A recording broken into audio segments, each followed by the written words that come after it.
All right, Daniel Dubois versus Filip Hrgovic. Very, very intriguing fight. Might turn out to be the show stealer on the Beterbiev-Bivol undercard because you got two guys who, well, I was going to say they're both young. Dubois is young. I think he's only 26. Hrgovic is actually 31 or 32 now. But they're both young in boxing terms. They're both young in their careers. Let's just put it that way. They've both got a chip on their shoulder. Both got something to prove. And that's normally when you get the exciting fights. Dubois likes to let his hands go. He likes to run red lights. Hrgovic likes to do the same. And they've got this history of when they sparred back in the days and Hrgovic says he beat the living daylights out of Daniel Dubois. Now, personally, I think Hrgovic at his best is more impressive than Dubois, but we haven't seen Hrgovic at his best for a long time now. He looked pedestrian against Dempsey McKean, had a torrid struggle against Zheli Zhang, and of course his last fight was a nothing fight against Mark Demori. I know Hrgovic lost his father in the run-up to the Zheli Zhang fight, and obviously that can affect someone negatively as far as their performance. But was that also the reason that he didn't perform against Dempsey McKean? If so, who's to say he's gotten over it now? And personally, I think there's another possibility as far as what's affecting Filip Hrgovic's performances, and that is jet lag. I never realized until very recently that he actually trains in America. He's got an American coach in Ronnie Shields, been with him for several fights now. And some fighters deal with jet lag better than others. You know, for some fighters it's really not an issue. For other fighters, it can be a very serious issue. And the fighter themselves might not realize how much it's affecting them until they get in the ring. And even then they might not realize it. They might think that their lack of energy or lack of focus or sharpness is down to something else, when it's actually something as simple as jet lag. So I think it would be a very good idea if Filip Hrgovic finished up his camp in Saudi or at least somewhere there in the Middle East, maybe 3 or 4 weeks out from fight date, just to get his body clock right. Hrgovic is a good straight puncher. He's got a good jab, good straight right hand, throws a nice one too. He's got probably the most underrated chin in the heavyweight division. Just go back and watch that Zhang fight and see the kind of shots he was taking throughout. Very, very good chin. I was saying prior to Joe Joyce losing to Zhang the first time, that in my view, Hrgovic has probably got a better chin than Joe Joyce. This was when people thought that Joyce was iron-jawed still. So he's got a very good chin. Not that he can't be dropped or knocked out. I mean, he did actually suffer a knockdown in the Zhang fight, but that wasn't a real knockdown. That was a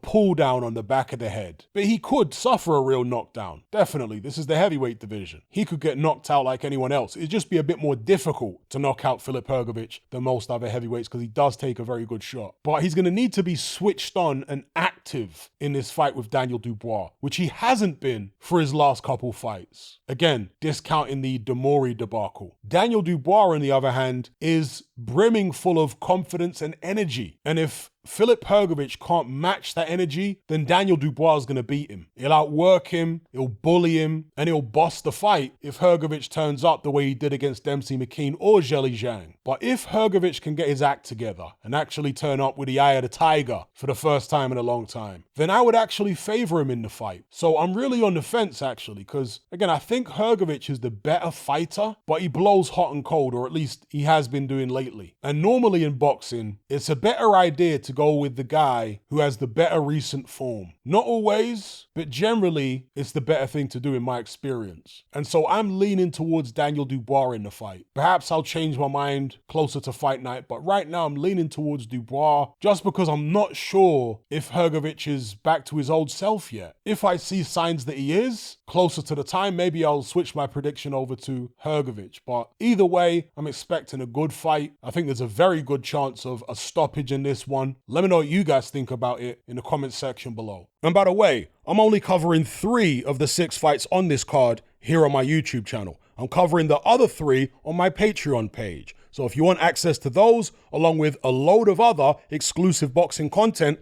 head on over to my Patreon page and select the boxing tier. There's no contract, no commitment. You can cancel at any time, just like Netflix, but it's a whole lot cheaper. We've even got a members chat on there. So yeah, come join us.